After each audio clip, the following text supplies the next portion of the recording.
as Liverpool have got up top, you cannot deal with it. You can't mark it. They're a little one step forward and you spin it behind. And Salah was outstanding second half at doing that.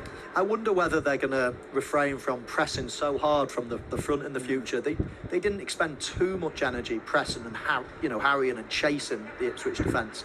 And I always remember speaking to Jurgen Klopp at some point, and he said that even he started backing away from that towards the end of his career. At the start of his career, when he had some of the youngsters playing up there, the Firminos, the Manes, the Salahs when he was a bit younger as well, they just had the energy to be able to do that. They had the power in midfield behind to be the next wave.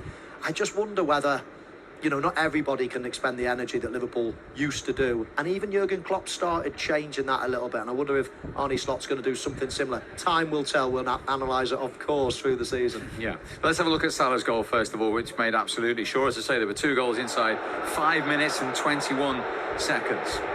Yeah, and it was another one of those long diagonals that we mentioned right over the top. He was always looking to get in over the top in that second half.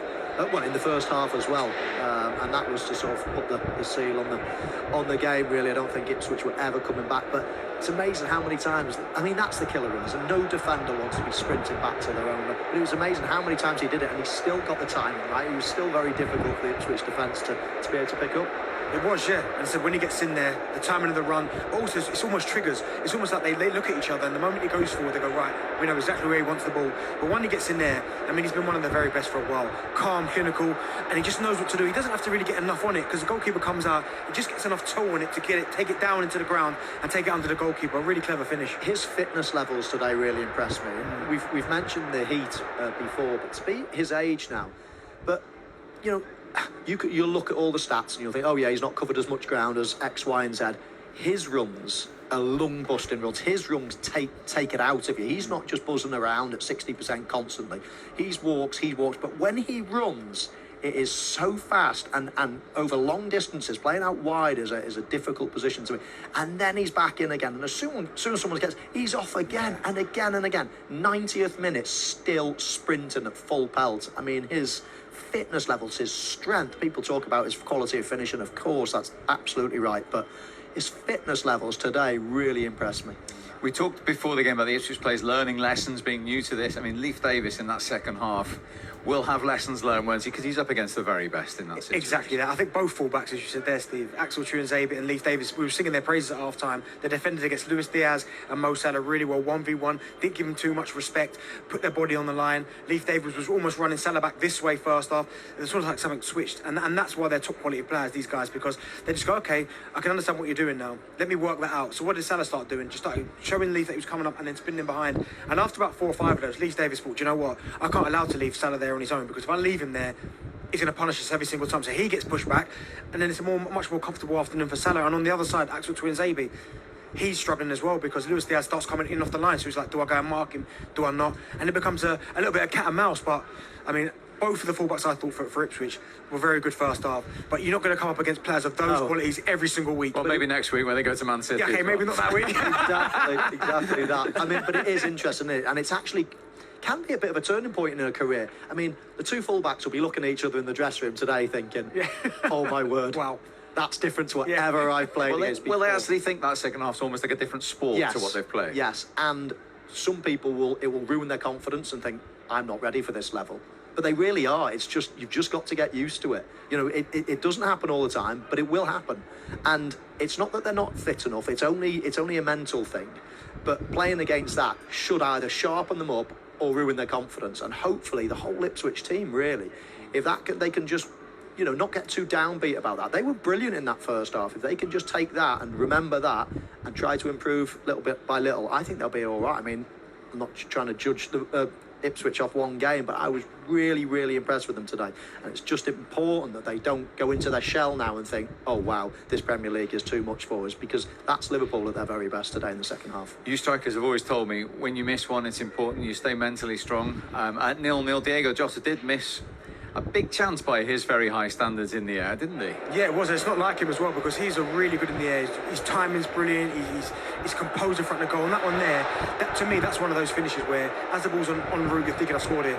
And you almost forget about the basis, which is hit the target. Because he doesn't think, right, he glances it, he goes into the far corner, but he just gets too much on it. And for someone of his quality in that type of area, he's usually better than that. You don't want it dropping to anybody else No. there, do you? Jota, okay, he's only small, but, you know, he's normally lethal in that situation. And, you mentioned it before, you miss a chance like that, as a centre forward, you can't go into your shell. You've got to come back. You'll get one soon. And that's the mentality. And when he got one, he made sure that one hit the back of the net. He did, and it came 70 seconds later. And as you say, it was from that side that you'd been talking about all day with Mo Salah. Just shows to me the mentality of the lad. You know, doesn't let it get him down, still wanting it.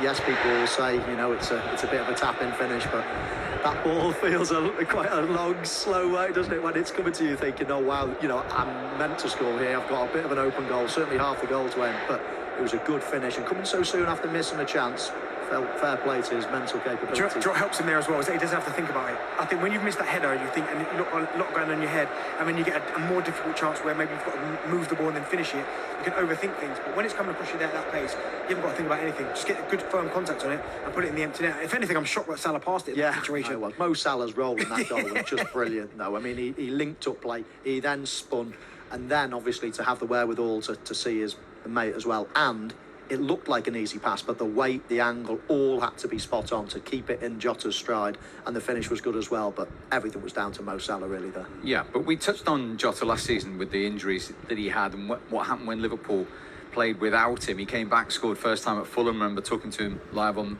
Matchday Live that day. Where does he rank in terms of the importance for Liverpool in terms of what he brings to that forward line for you? Well, straight away with Arne Slot putting him in there, starting 11, that'll do wonders for him, because you only have to look at the bench. And, you know, Darren mentioned before, Gakpo, what a Euros he had, you know, fellow countryman of the manager. And then you've got Darwin Nunez, massive money signing, scored, you know, a fair few goals last season. So straight away, that confidence to put you in and then to go and get your goal and have a good game, it'll do wonders for him. He can be a difference maker, no question about it. He's different to a lot of the other Liverpool attackers as well. And once they've got all of those five, you know, firing, then it is an embarrassment of riches. Do you know, with Diogo Jota down the middle as well, I just feel like, I know he missed that first chance, but I would want the chances to fall to him more than anyone else, and that includes Mo Salah. Like, we know how many goals Mo Salah scores. You think he's their most natural killer, do you? Yeah, both. You look at the way he finishes. I mean, again, it's a bit tough after he's missed that header, but 9 times out of 10, he always hits the target. He always chooses the right finishes. And it's moments, really. He goes ice cold, and he just strokes into the corner with either feet, and it's good in the air, and it's timing. So, yeah, for me, I think centre forward, I think right now, as we see after that first game in the season, that position is his to lose. It's only injury, I think, that will keep him out. Interesting. And the clinical side we saw, as I say, less than 5.5 minutes, 2 goals. That's what Liverpool can do to teams. Yeah, literally killed the game in an instant, didn't they? And we were sat there thinking, this could be 3 or 4 the way this game is going. They just upped it a different level in that second half. They were getting in behind, they just had runners, the full-backs were getting more involved into the game. You know, it was just chalk and cheese from that first half, and as I say, a real competitive Premier League game in that first half. A brilliant watch, even though there was no goals, but second half it was so one-sided. Yeah, and for Ipswich, Michael's right, it could have been worse. There were a lot of blocks in, the keeper made some good saves. That's important, isn't it? Not to get a hiding today on their return to the top flight. And yeah, that's so important that it didn't, and you're right, it could have been worse. But it's almost about what happened at half-time as well, because there would have been conversations going, well done, lads, right, we've got the first 45 out of the way, let's not happen in second half. But you almost forget about, well, Liverpool can go up another 2-3 gears, is what they did. But I do think that first half performance will give them a lot of confidence. As Michael said there, hopefully they don't go into their show. I don't think they will. I don't think Kieran McKenna will allow that to happen. But you've got to take massive positives, because you created opportunities. Yeah, you didn't take the opportunities. You went toe-to-toe with one of the best teams in the country. If you can keep that up against a lesser opposition, I've got no doubts to get more points this season. Benty, you know I love you, but I'm going to have to interrupt you for Dominic Szoboszlai. Thank you very much indeed. Good to see you. Joining us live here at Portman Road. Well done, Dominic. We used the word tricky before the game for Liverpool. How pleased are you to get through that with a good 2-0 win? No, it's always a nice start to get the 3 points, even away. It was a hard opponent, but I think in the first half we were not quite ready, but we just showed the reaction what we had to when we came out for the second half. And yeah, early goal in the second half was really important. What was different about Liverpool in that second half, do you think? I think we just wanted more.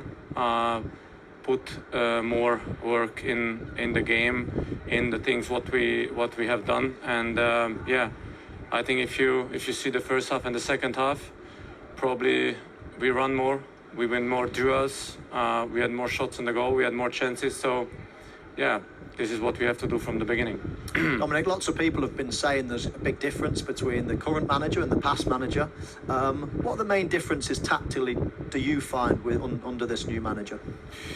Well, we said it many times that we would like to have the ball, but in the same time we would like to be intense without the ball. So, yeah, even if we play small touches, small passes, triangles, deep runs, still we need to work without the ball quite a lot.